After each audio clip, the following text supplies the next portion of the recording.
Okay, it's 9 o'clock, folks. That means it's time to get started. And today, we are going to get our hands deep into the forgiveness. We're going real deep, so wash up to your elbows because we're going in. The last couple weeks, we've been going over these first couple steps of forgiveness, particularly the telling of our story, naming of hurt. And last week, we spent a good amount of time in the depth of what it means to name our hurt. We looked at how the scriptures name hurts in a way that I think make us really uncomfortable at times. This profound language of vengeance and vitriol, and a book that overall is one of forgiveness. And we think of these things as somehow competing in our minds, but I don't think they are. Giving voice to our deepest pain is not going to be pretty.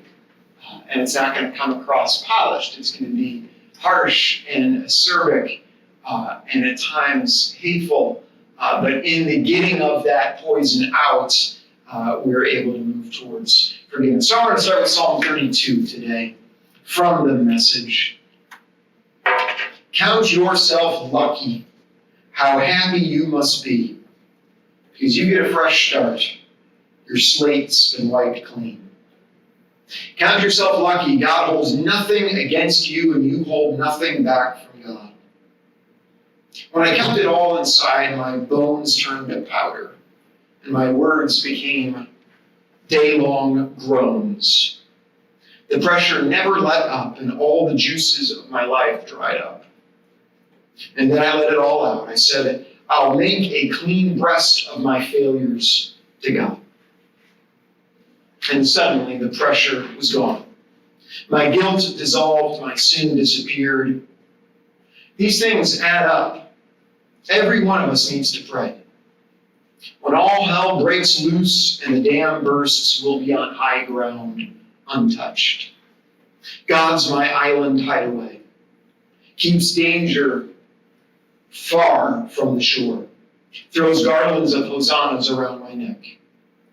Let me give you some good advice. I'm looking at you in the eye and giving it to you straight. Don't be ornery like a horse or a mule that needs bit and bridle to stay on track. God defiers are always in trouble. God affirmers find themselves loved every time they turn around. Celebrate God. Sing together, everyone. All you honest hearts, raise the roof. I love the Message. Was that 32? Psalm 32, kind of the classic forgiveness psalm. There's a classic repentance psalm, also attributed to David, that's Psalm 51. And then I like to think of, and of course scholars often don't think David actually wrote these things, but whoever put them together, Psalm 51 is very clearly tied to the Bathsheba story and all the awfulness that came out of that. And this is a psalm meant to represent David's penitence, the telling of the story, the getting of it out. And then Psalm 32 is, hey, celebration is real, forgiveness is here. So today we want to talk about how we actually get past telling our story and naming our hurt to being able to grant forgiveness, step 3 in our process. We choose forgiveness because it's how we find freedom and keep from remaining trapped in an endless loop of telling our stories and naming our hurts. It is how we move from victim to hero.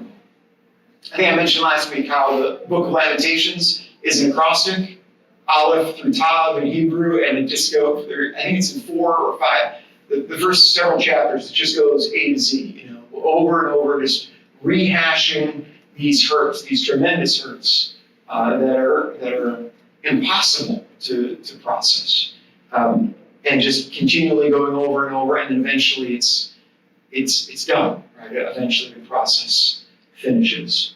Which, in my own life, I think I shared early on that there was a time where I thought, boy, why do I have to keep going over these things? And the answer was because you weren't done yet. You keep going over the hurts until they're done. And they're not done until you're free, until you can celebrate the way Psalm 32 does. We also mentioned last week that or I mentioned last week, that if forgiveness doesn't work in the extreme examples, as we're seeing right now play out in Israel and Gaza and all the conflicts there, if it doesn't apply in these extreme situations, I don't think it's worth it. Let's just not bother with it. And I thought, instead of me saying that, let's hear from someone who's done that. I've got this quote here in your handout. I've learned that my forgiveness requires a deep level of acceptance of what has occurred. This does not mean agreement with or any kind of pardoning or condoning of the action that hurt me. It simply means acceptance of the reality of the situation, of letting go of the incident which cannot be changed. That's a quote not from the Tutus, but from Kia. Sure, and here's Kia. Let's hear from her in her own words.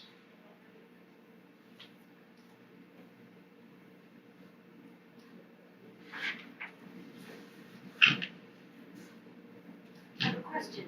Whoa. Well, Gotta get the audio through the computer, or through the TV, not the computer. Just one moment. See, this is why we test ahead of time, which I did. And it worked. It did.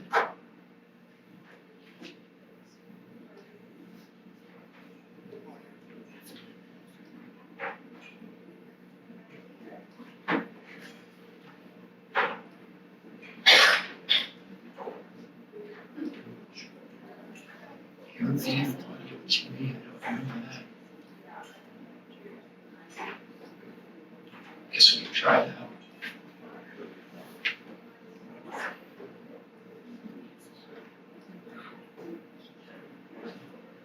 No. Run it out, plug it, unplug. Yeah.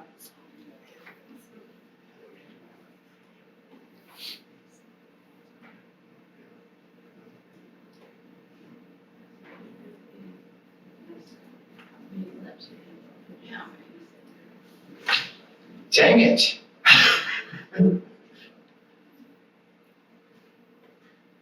have to forgive my computer. Not necessary. No. yes, I understand. We don't understand computers, but we understand. The frustration. Frustration, yes.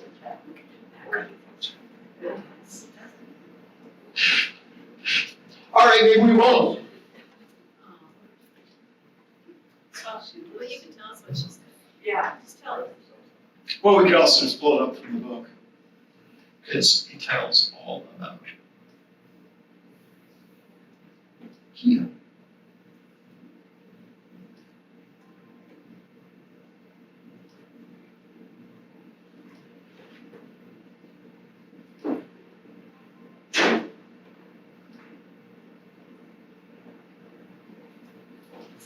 So, let's read about Kia then. Bummer, man.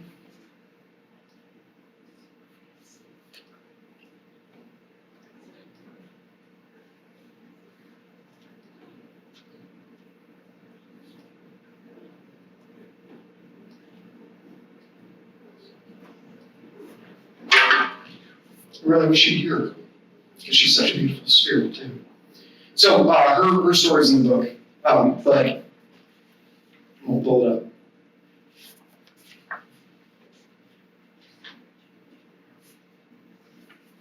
What do you do when the worst thing that could possibly happen actually happens? In November of 2008, my husband, Alan, and daughter, Naomi, traveled to Mumbai for a meditation retreat in the Oberoi Hotel. On November 14th, I said goodbye to Alan and Naomi at the Dulles Airport in Virginia. We kept in touch through email and phone calls over the next week, and on November 24th, I had my last conversation with them.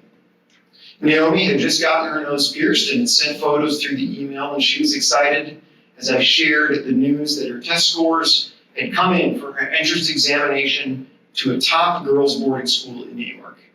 She had scored in the 95th percentile overall, and I was full of joy when I told her the news.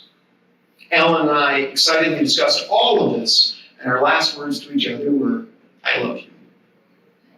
And the next day I got on a plane to Tampa, Florida to visit my parents, sons, brothers, and sister for our Thanksgiving holiday. And when I checked my email the following day, there were no messages from Alan or Naomi. And later that afternoon, the phone rang. It was the managing director of Synchronicity Foundation, which was sponsoring the meditation retreat. And she told me to turn on the news right away, because the Oberoi Hotel was being attacked by terrorists. I dropped the phone in disbelief. And for the next few days, I watched in horror as the terror attack in Mumbai went on and on and on. I had no idea where Alan and Naomi were and prayed that they were safe in their rooms. Friends and family called, joined our prayers, and called upon their friends to pray with us. Because Alan and Naomi weren't accounted for, my eldest son Aaron sent their photos to CNN in case they were unconscious and found somewhere outside of Mumbai with no identification on them. For the next few hours, my family and I sat together in the living room sofa, numb and in shock. As we watched in the aftermath at CNN, we saw that there was one lone surviving terrorist. Oh, sorry, I skipped a part. At 6 a.m. Friday, November 28th, I received a phone call from the U.S. Consulate in Mumbai confirming that my husband and daughter had both been shot and killed at the Tiffin restaurant at the Oberoi Hotel. As I looked at the surviving terrorist photo on television screen, the words Jesus Christ came to me. Father, forgive them. They know not what they do. I wasn't a religious person, but these are the words that I heard first. And in that moment, I turned to my family and said, we must forgive them. And everyone was shocked. They thought that I had lost my mind. But at that moment, I said what I felt to be true. And I felt a ray of peace enter my heart. I knew that it was the right thing to do. I knew the only way that I could go on living was to forgive the terrorists. In those moments, I knew that forgiveness was essential, and so I forgave. There's already enough hate, I told my family. We must send our love and our compassion. He goes on, but Keena's given her life now towards, it's like if you think you can't forgive the most extreme circumstances, you can't, because she's done it. And I do wish we could see, because as we watch her, and we see the same thing with Tutu and others, like, just look at the light and the life that she's buried. I want to live like her. I want to be that free. So Akina shares with us, and she's exactly right, that I think there's a fear that some of us have that in forgiving we're somehow condoning. That in forgiving we're somehow saying things are okay, but it's actually the opposite, that it does the exact opposite. That's why we spent so much time last week on the telling of our story and getting the darkness, the dark parts of it out. There is a proper accusation that goes with forgiveness.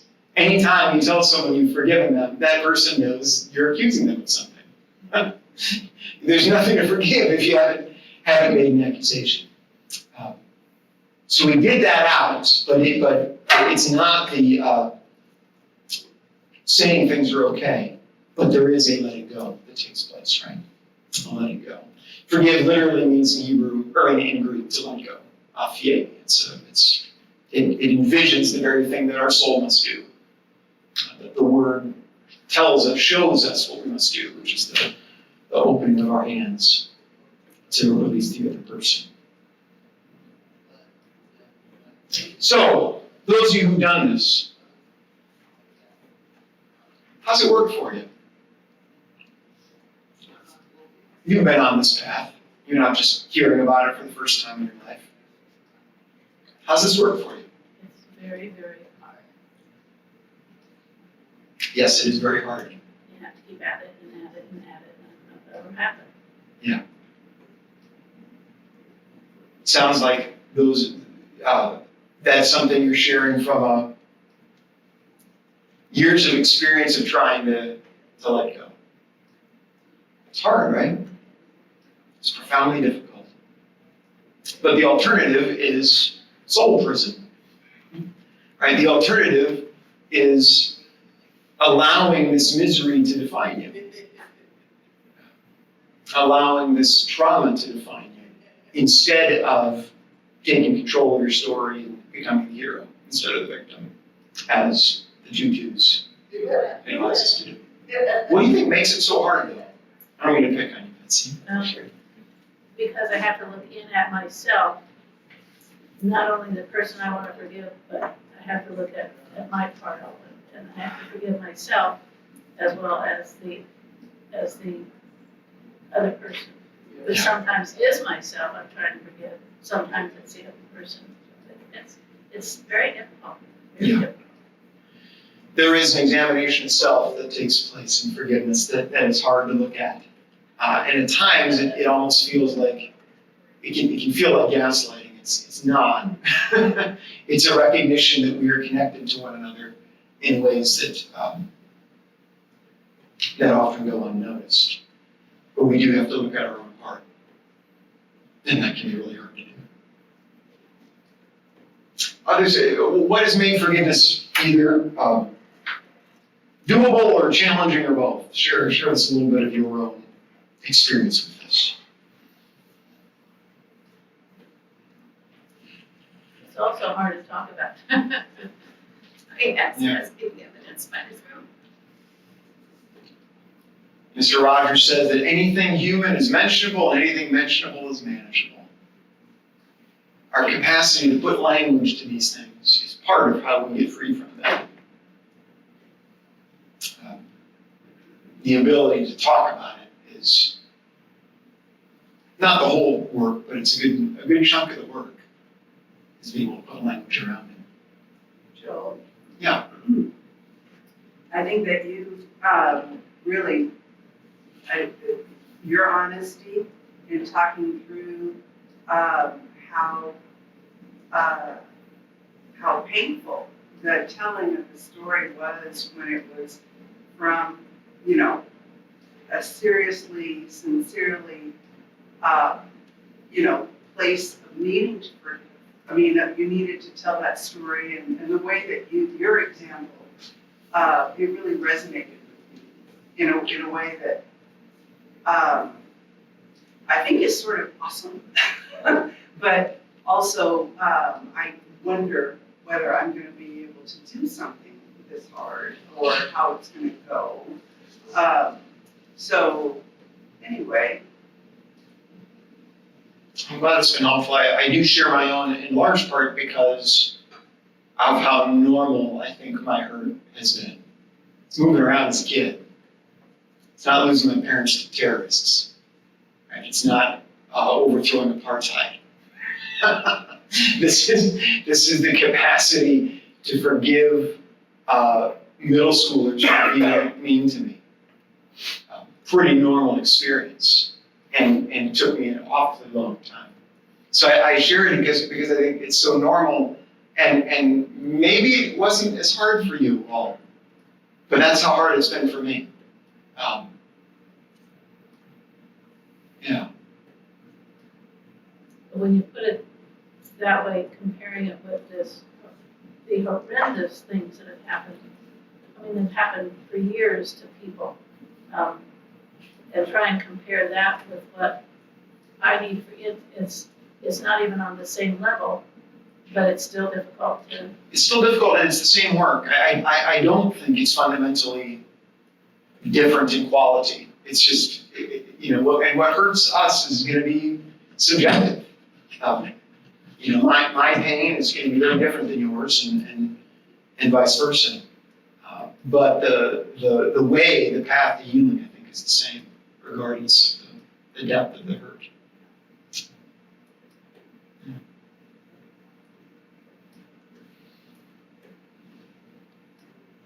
Choosing to forgive. There is a choice. As they write, choosing to move from victim to hero. I like that language.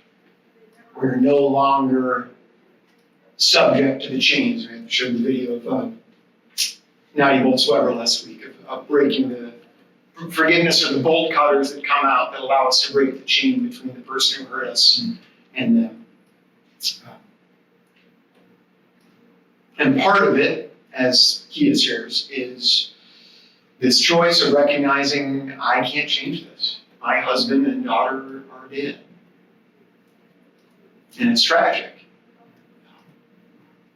But the only way I'm going to be able to move on with my life is to be able to choose to forgive, to accept what's happened. They talk about recognizing our shared humanity. This book. We are able to forgive because we are able to recognize our shared humanity. We are able to recognize that we are all fragile, vulnerable, flawed human beings capable of thoughtlessness and cruelty.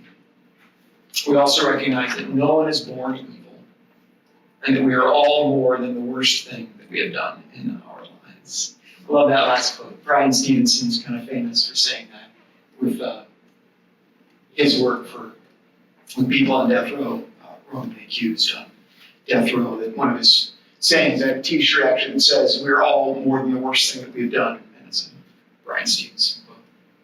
We're recognizing that nobody's born wicked. Something's happened to that person. That's part of what he has shared, is imagining what kind of hurt these terrorists must have had in their own lives that led them down a path where this becomes a reasonable choice to make. It doesn't excuse the terror. It doesn't mean that there shouldn't be legal consequences. In fact, that man was tried and put to death in his words. There are going to be consequences, or there can't be consequences. But that doesn't mean that we can't let go. Telling a new story. The guarantee in life is that we will suffer. What is not guaranteed is how we will respond. Whether we will let this suffering embitter us or ennoble us, and this is our choice. How do we allow our suffering to ennoble us? We make meaning out of it and make it matter. Only you can decide how to tell a new story. You are the author of your life, and the only one the only one who can write the book of forgiving. Who can write your book of forgiving.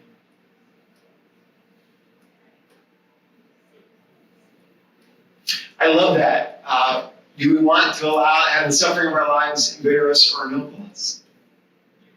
This is a choice that we get to make. Our suffering can make us smaller, right? It can make us very hard-hearted. Or it can open us up and allow us to be these extraordinarily hospitable people with big hearts that had space for other people's flaws, had space for other people's misdeeds. This is a really tough thing to learn at the hospital when I was chaplaining there. And at the time, it really did not sit well with me, but I just found myself in these situations where I had to do it. Susan, our supervisor, said, what are you going to do when you're in the room with a parent who's abused their child, and it's your job to be that parent's chaplain? How do you do that? And I immediately went to, but how do you do that? Because I can't condone, which is what does this have? What does sitting and listening to someone's story have to do with condoning them? You can listen and be present for someone's story no matter who they are. Okay, I don't know if I can do that, Lord. Well, lo and behold, a couple weeks later, there I am in the room with a man who's at least been accused of sexually abusing his Down syndrome daughter. And his daughter has been brought in because her father's done this to her, or at least been alleged to do this to her. Can I sit with this man and not yell and scream at him, which is what I like to do?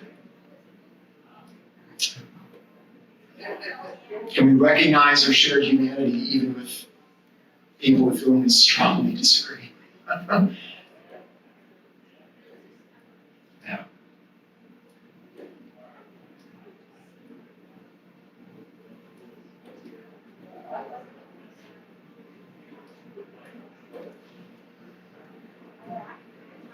Finally grow whoops.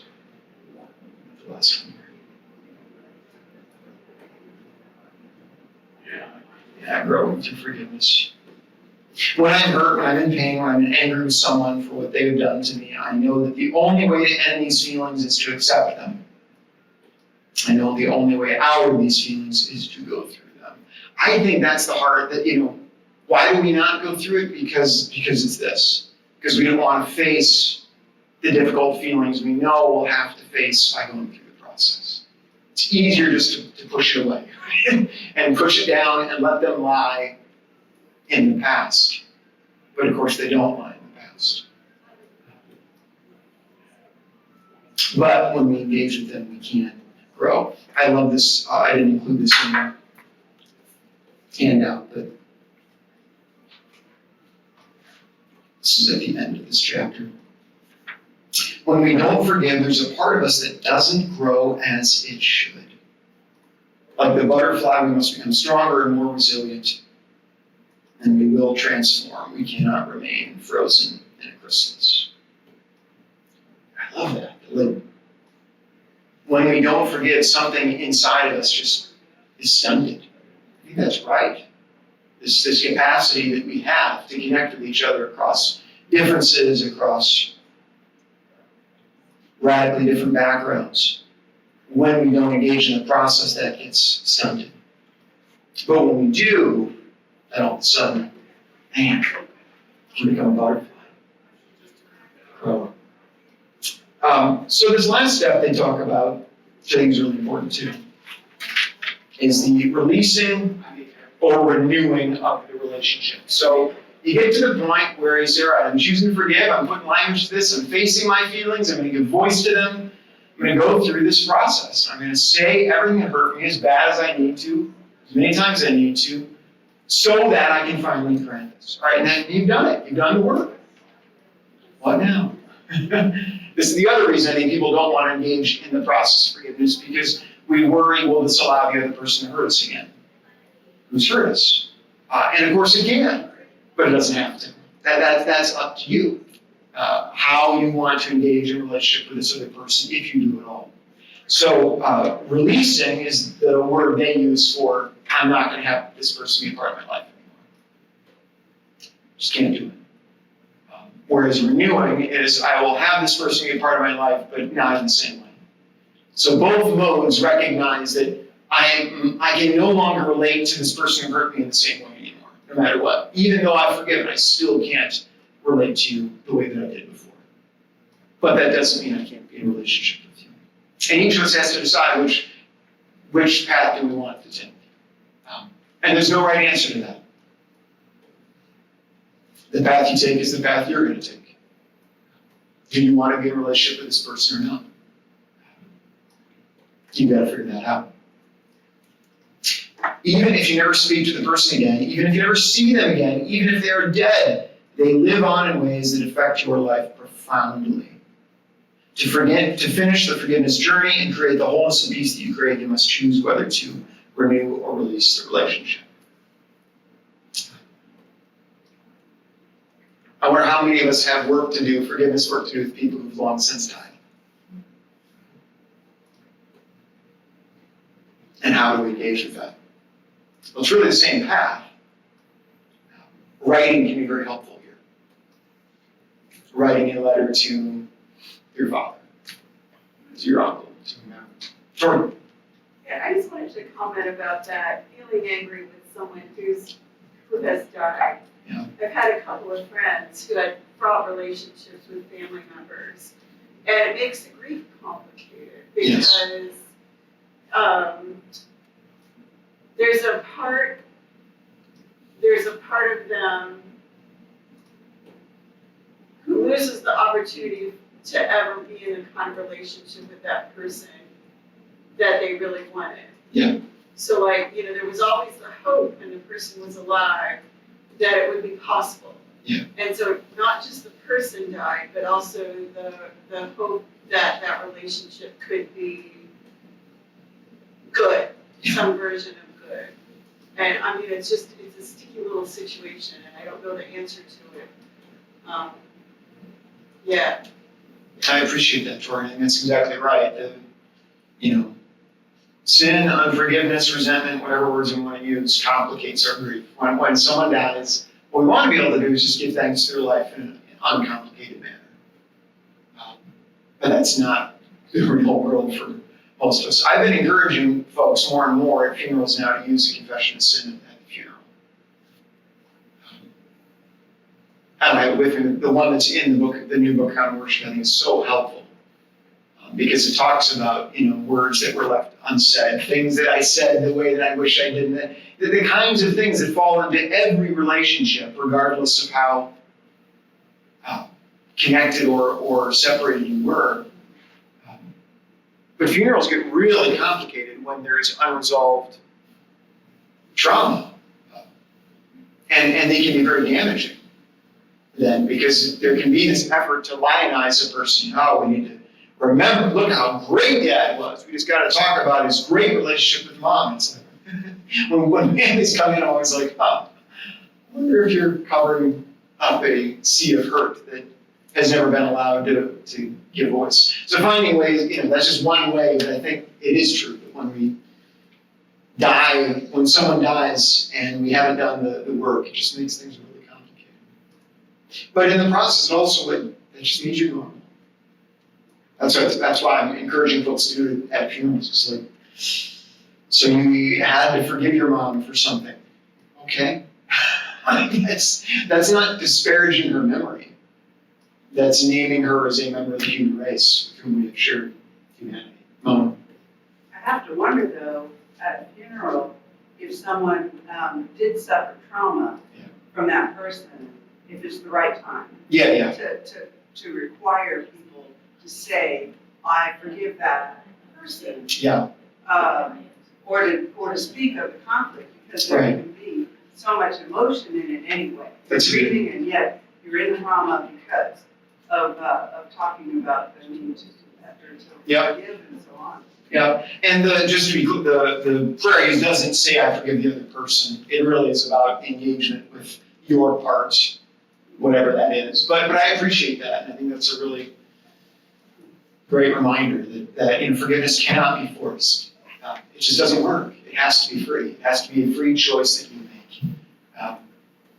That's why I never, I even though I think it's true that our faith does ultimately demand that we forgive others. I think that's true. I just don't talk about it because it doesn't help. I think the better way to incite forgiveness is to talk about the ways that it frees you as opposed to the duty that you must engage in.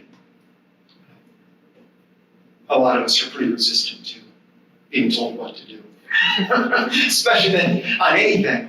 And then you add in levels of hurt and trauma and forgiveness. So you better not tell me what to do. It's like, all right, I won't. You get to forgive. You don't have to forgive. You get to forgive, right? Joel, even Yeah. when you said our faith demands that we forgive, Yeah. I cringed. Yeah. Because, many of us, not all, but many of us, if someone demands that we do a thing, the immediate response is, oh no, I won't. Yeah. I don't have to. And I kind of think that's a fact, Our faith tells us, I'm gonna pick at the verb, our faith tells us that our lives will be better if we find ways to forgive. And I love talks like this because lots of ideas are presented that we can, stick in our pockets for when it happens, for when we feel ready to set it down, to move forward, Yes. Yeah, and so maybe it's a sort of demand, but like I have to play with that word. Yeah. To. I don't use it on much of anything. Yeah, I don't use it for much of anything. I think that Well, but one even the Ten Commandments, I don't like framing it that way. Honestly, because take the Ten Commandments, we'll get right to you. I think it's so important that they begin the way they do, which we never read it. I am the Lord your God who brought you out of Egypt. Therefore, you shall have no other gods before me. We start, decontextualize, you shall have no other gods before me, first commandment. True, but before that was the promise of, hey, remember how I delivered you from slavery? Remember that part? Remember that I'm good? Remember that I am committed to the freedom of oppressed people everywhere? This is who I am?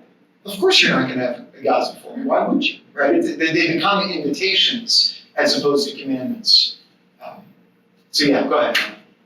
in the Lord's Prayer, we state. Yeah. And some, at least once a week, as we do it here, that we are forgiven and we will forgive others. Yeah. And so I feel like that's constantly something that I want to be true, but that's what I'm doing. Yeah. Yeah, and it takes practice, right?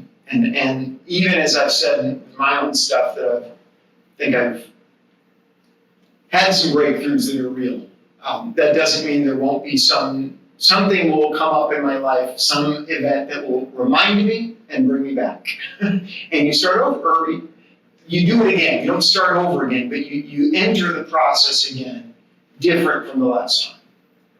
Right? So it feels like it's starting over, actually isn't. You've just gone around the spiral another time, right? So the spiral means you've grown every single time that you've engaged in the process. But just because something new has come into your life that brings that about, cool, you get to re-engage with it. But you're actually not starting over. It feels like you are sometimes. But everything you've done along the process is sounds. Mona? No, Connie has something. Connie? I keep saying. I'm not going to be angered, often, but I have found the very few times that I am, I really messed up, with the person I engaged with, and it's hard for you to suffer that. Yes, it is. Yeah. I mean, most of the time, everything's fine, and then something will happen again, and I thought I got rid of it. Yeah. And there it is, just like you said, and there it is, and I did that with my younger sister. I blew it. Yeah. All my life, she was at me all my life growing up, and I took it, and I tried to let it go as I grew up. And one day, something she did, I snapped. Mm-hmm. How do you keep from doing that? I don't know. I mean, and it really was devastating. And it's a little harder now. But we're getting back together. And I found out she has cancer again. She's had many times and many surgeries. And she now has a mass in breast. And I'm angry that I'm not as good with her as I was a long time ago. And I did it myself. Yeah. Thank you for sharing that so vulnerably. And when we look at the pain that we've caused to other people,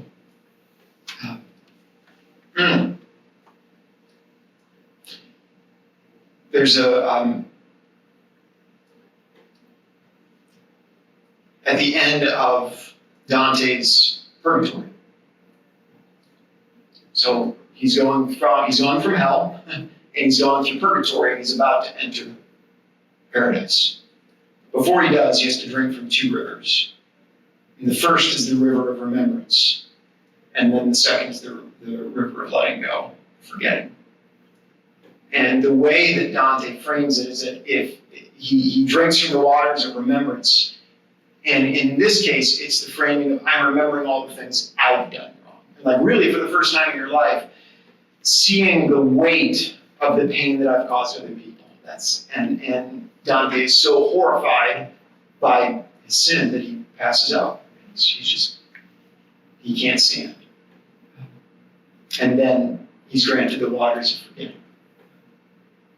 I love that image because I think it describes beautifully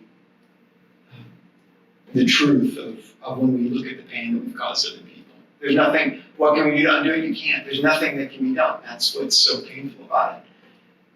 But forgiveness does allow us to re-engage in a relationship. Though it's different, like you said. It's not the same as it was, yeah. And that hurts too. But what it does allow is for some form of relationship to exist again. And how do we forgive ourselves? We recognize that we are a part of a human race that is broken and fallen, sinful. And that the differences between us and the Hamas terrorists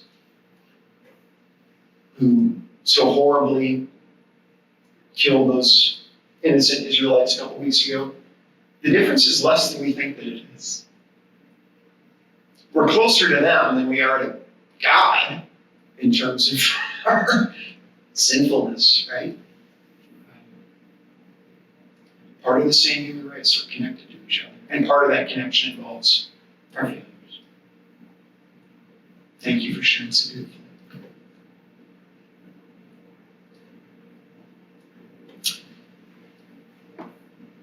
The tutus tell us about Ubuntu. You all know the word Ubuntu? Oh, you gotta know the word Ubuntu. Ubuntu is a Zulu word, and its origins are debated. But we know what it means now. It's the African understanding that who I am is connected to who you are. In Western understanding, largely, we've, in one way or another, followed Rene Descartes, who said, I think, therefore I am. My selfhood is defined by my individuality. Who I am is a result of my own individual story, so we are individualists in the West. But notice that definition, I think, therefore I am, says nothing about my connection to anyone other than myself. Right? It is completely solipsistic, right? It's self-referential. Whereas Ubuntu says I am because you are, or I am because we are. So it's a definition of self that acknowledges our inherent connection one to another. There is no me without you. There is no I am without a we. I have no individuality apart from a connection to the group, which doesn't mean you don't have individual thoughts and dreams, you do, and those matter. But they aren't the only thing that matters, which is kind of the way that Western individualism has made it. So they bring this in, and I think this is actually a really sticky part of the book and needs to be understood in its richness in order to engage with it. I have a part. Ubuntu says I am incomplete without you. And wherever possible, we must do the hard work to rebuild right relationships with one another. A very important but difficult piece of renewing relationships is accepting responsibility for our part in any conflict. There are times when we truly did nothing, as when a stranger robs us, but even then we have a role in permitting or participating in a society where such desperation exists. I do not say this to inspire guilt or apportion blame, since no person creates a society. But each of us does have a role in the society we created. We can take responsibility for our part in a way that frees us from being a victim and allows us to open our hearts. This can sound like gaslighting. What I mean by, this can sound like in, I think, relationships of abuse where there's a differentiation of power, for a child to say to a parent who's abused them or to an adult. I've had a part in this too. Rightly so, rings false to us. And can be used by the abuser to minimize and excuse their bad behavior. That's not what this is talking about. They're not talking about in any way, shape, or form allowing abusers to gaslight their victims. That's not what Ubuntu is. Ubuntu is the recognition that we are connected. And those connections go deeper than we think. And so when we see whatever, the homeless person on the street, panhandling, I didn't do anything to cause their situation. Well, no, I guess you didn't personally.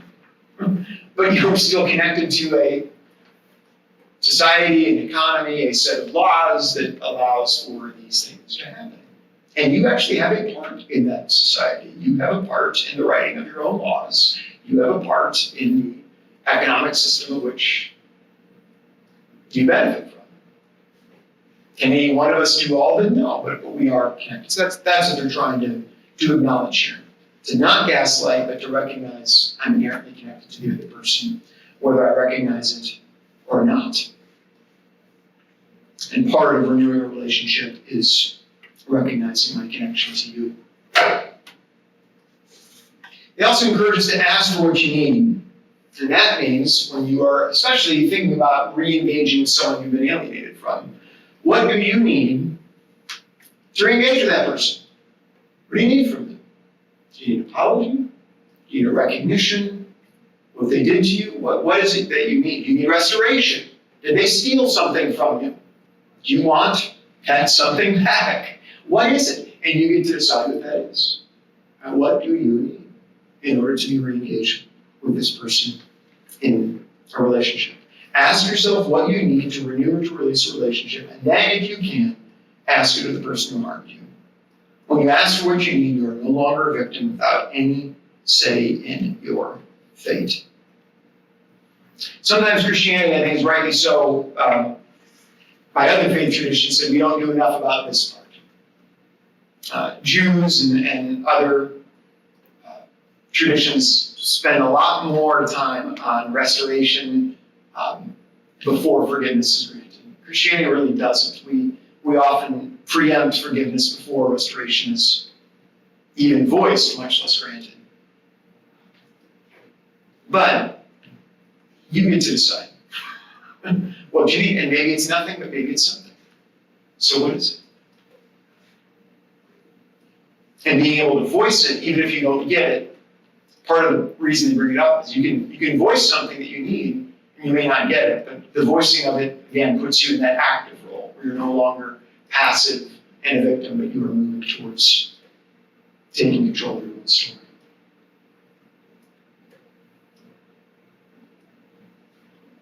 I have another video I wanted to show you. Maybe this one's going to work, but it won't.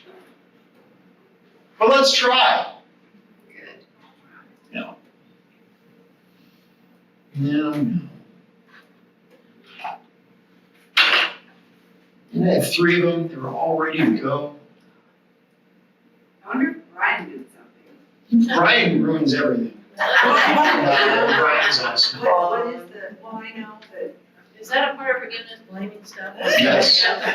Yes, indeed. That was the thing that happened, maybe, is that Brian got here. He was, but I don't think he had anything to do with it. If he did, we'll forgive. That's exactly right. We will forgive him.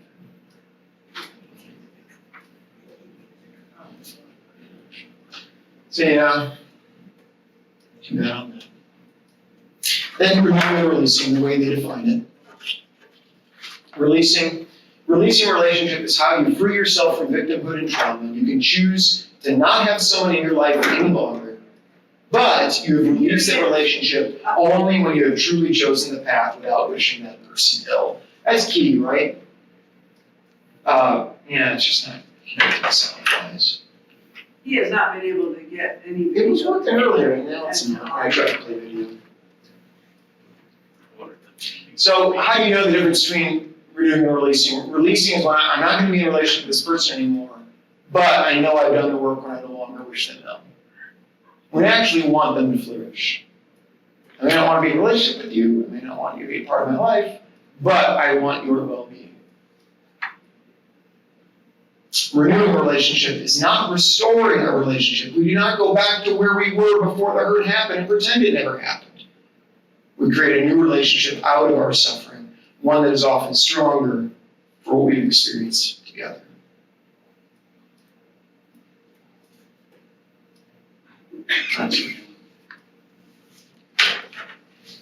Any luck? Is the video in? No, it's up there. So, Oh, it's right. over there. No, just because. Just on the speakers down.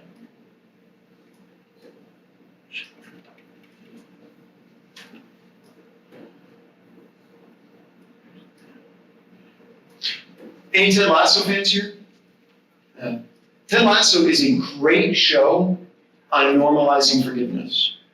Sometimes, like it happens at all 3 seasons, it's kind of the many ways, the driving narrative, what drives the narrative forward, our characters' ability to forgive each other.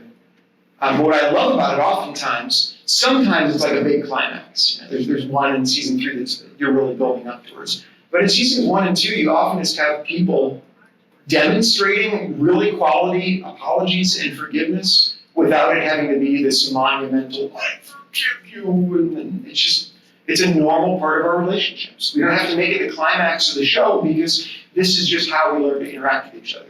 We take responsibility for the things that we've done, for the harm that we've caused and the hurt that we've caused other people. We own up to that and ask for forgiveness for it. And then other people forgive. And it's just how we normally operate. So I think we'll try next time. Yeah, you are. It's not your fault. It's no one's fault. HDMI is, It was working earlier, isn't that weird? yeah, this was a little jostled. So why don't we close with a couple things here. Next week, my dad's gonna be here. And my dad is gonna teach a class to all of you on tax-wise giving. So how to give financially in such a way that brings the most tax benefits for you. And it's in large part about retirement, but it's not only. And so he'll be here to talk about that. That's next week. And after that, I don't know what we're gonna do. We'll do something. But I wanted to read these. They have these sections there that they call letting our hearts speak. I can draw you as a cipher, so unlike me. So you think you know ways. I can make you less than human. First up, we gotta shake you. Let's just, we're out of time. I can draw you as a cipher, so unlike me. I can make you less than human. I can erase your story. And then I will have no work to do and nothing to forgive.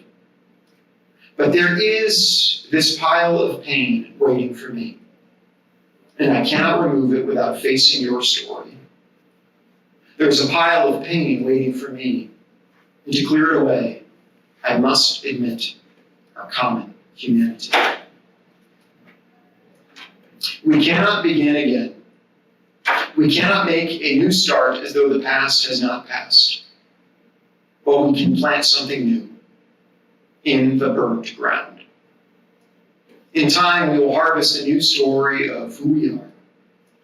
We will build a relationship that is tempered by the fire of our history. You are a person who has hurt me. I am a person who could hurt you. And knowing those truths, we choose to make something new. Forgiveness is my back bent to clear away the dead tangle of hurt and recrimination, and make a space, a field fit for planting. When I stand to survey this place, I can choose to invite you in to sow seeds for a different harvest. Or I can choose to let you go and let that field lie fallow. Amen.